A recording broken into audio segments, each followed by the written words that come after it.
Hi, I'm Bob Kerridge, animal welfarist. Chloe Phillips Harris is horse mad, has been since a child.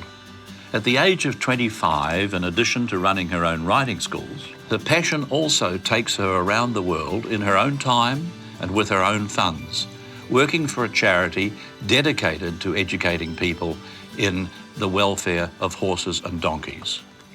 This is Chloe's incredible story. Galloping a horse, I just love it. It's just an adrenaline rush, and I think that feeling of power, it's very different from, driving a car fast. It's that raw live power, I guess. It just feels fantastic. It doesn't matter if you're galloping down the beach, galloping across country, galloping across Mongolia. It's a good feeling.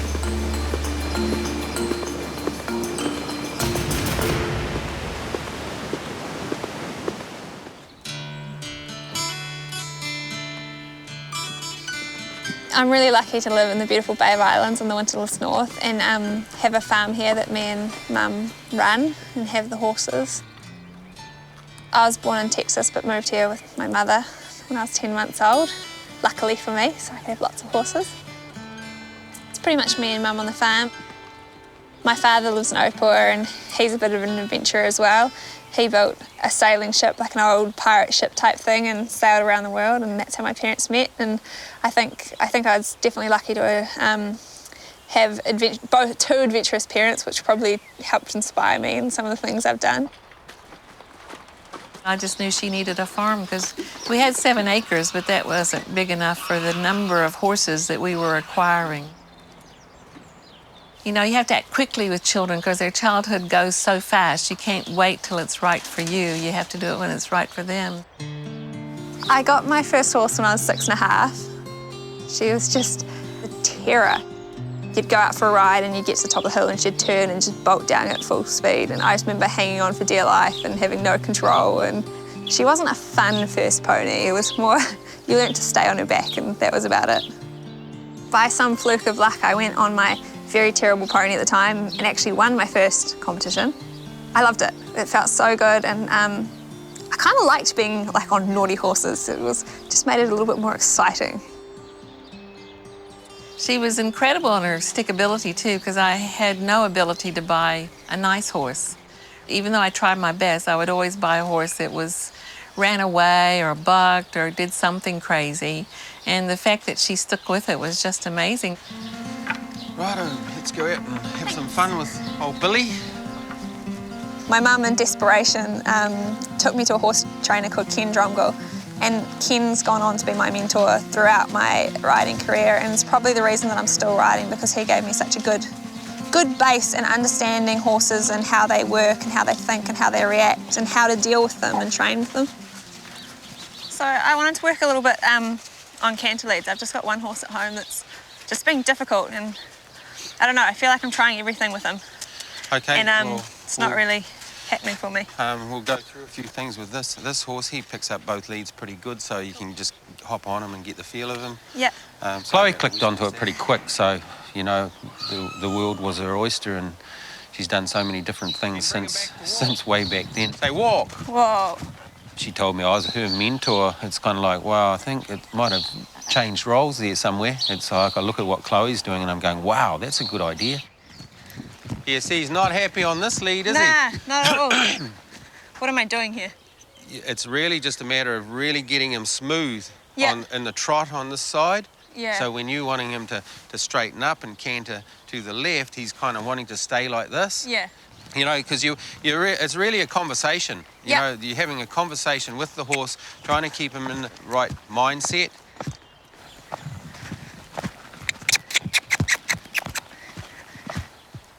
Good. Excellent. I think I didn't just want to work with horses, I didn't just want to be a good rider. I wanted to make sure I had a really wide knowledge base, that I knew the horsemanship, that I knew the training, that I knew the sport horse side of things. I just really, really, really wanted to learn. So when I left school, I went and worked for a man called Bill Noble, who is one of the best dressage trainers in New Zealand, and at the time that was my weakest point. After that, I actually went to Germany and did my riding exams over there, just because I did want to see a whole other side of the horse world as well, and I learnt heaps there, which was really good for me. After Germany, I basically came home and decided that I kind of wanted to give it a go on my own, and just started training and selling horses, as well as teaching lessons and running riding camps for kids and competing myself. And from there, ended up working with the Kaimanawa horses.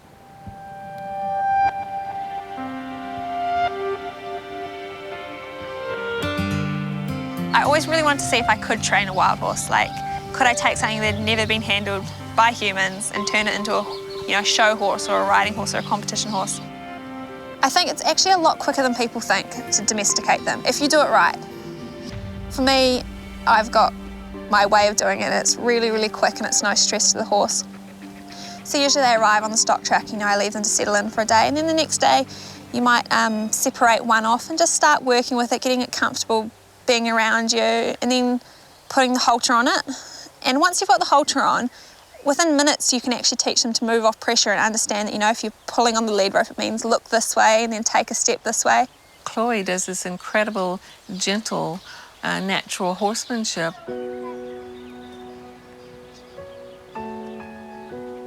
With perfect timing, slip a rope around them, and it was just this magical experience where they weren't hurt, they weren't frightened.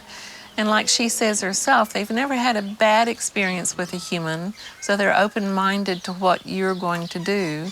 And as long as you don't then show them we're bad in some way, then they actually can become very trusting and listen to what you're trying to say.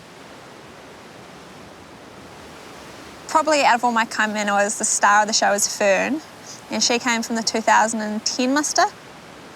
We broke her in, and she's just gone on to be a fantastic competition horse. Absolutely no one thinks she's a Kaimanawa. She surprises everyone. But as far as competition, she's great at that, but she's also great. You can put any kid on her, you can put my mum on her. We take her to the beach and use her for wakeboarding, and she's just such a lovely all-round horse. It's not always the glamorous work of, taming wild horses or doing competitive riding. A lot of it's just basic handling or feeding out hay or fixing fences or putting covers on. It is really, really rewarding when it goes right.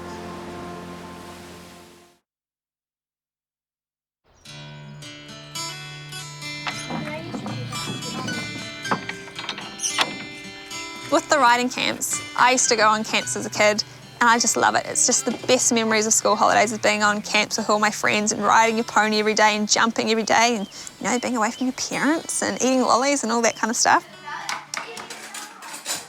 Right, who is going to get eggs for me? Are you still going to get them? Yeah. Yes? About 3 years ago, I started running them just because I think when I did the camps, someone helped me, gave me really a good knowledge base.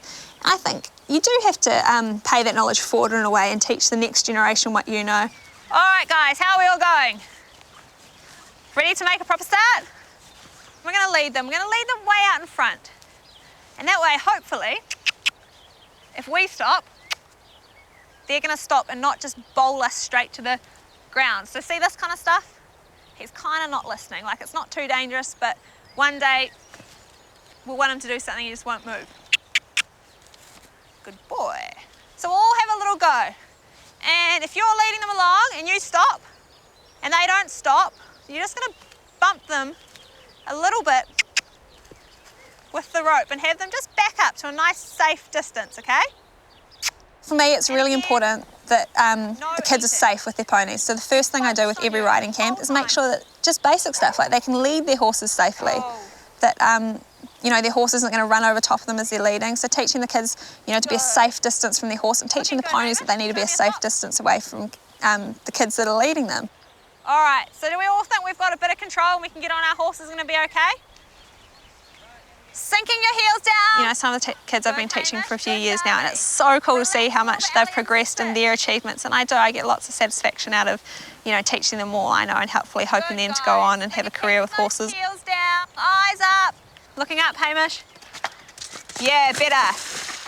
When you watch the Olympics or something like that and you see Mark Todd or Jonathan Paget leaping over these massive obstacles into the water, it all starts here. So with young horses and young kids, just getting them comfortable walking through the water, then trotting through the water, it's all really good foundations for going up levels and progressing.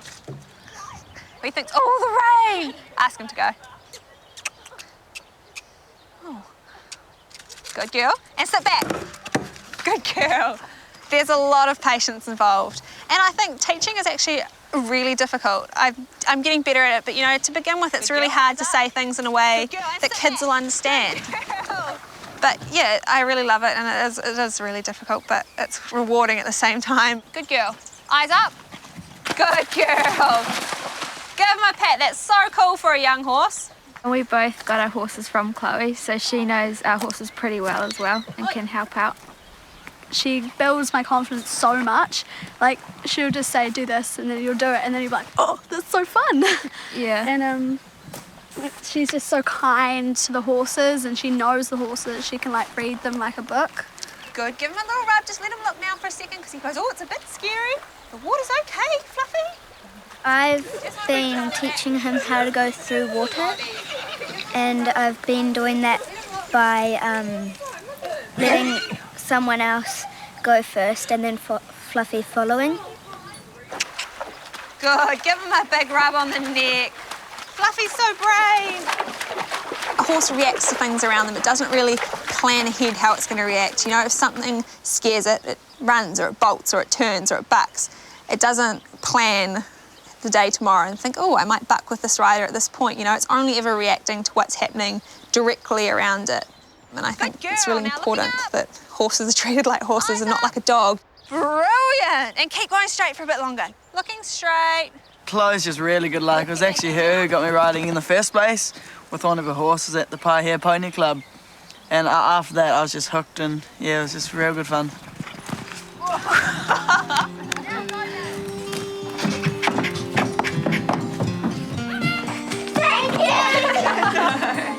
No worries, you girls were fantastic. It's good that camp's over. I love doing them, and I really enjoy teaching the kids, but always by the end, you're really tired. It's nice to just have a little break and sit down and not have 100 questions being fired at you. It kind of never stops. I think just running the whole business myself, there's always emails to answer, and always after camp, there's parents' emails to, you know, they're already booking in for the next camp, or they've got questions or something.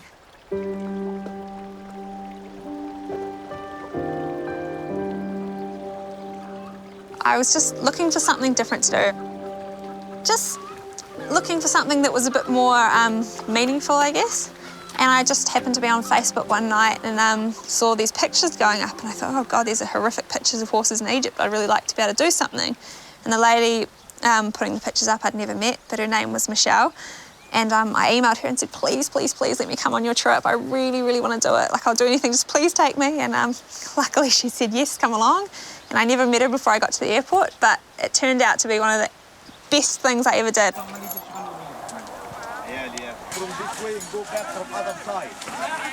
I set up Kiwi Care at the end of 2011 because I'd seen what was going on in Egypt with all after the political turmoil. There was horses dying in the street, and I decided that there was something that needed to be done about it. So I put something up on social media, and Chloe was the very first person to get in touch, to beg to come along, wanted to be involved, and from day one she has been outstanding. We take teams of vets and animal experts into developing countries to educate the locals on better care of their working animals. We're there to educate, we're there to train people.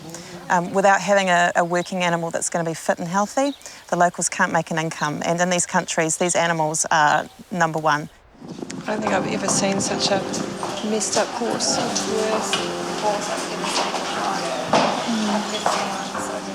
We have seen a lot of really distressing sights in these countries that we go to, from animals dying in the street to animals being worked hard, like in the pyramids areas, being worked extremely hard by tourists with broken legs, with damaged tendons, which for a horse is a pretty catastrophic injury. And Chloe just gets in there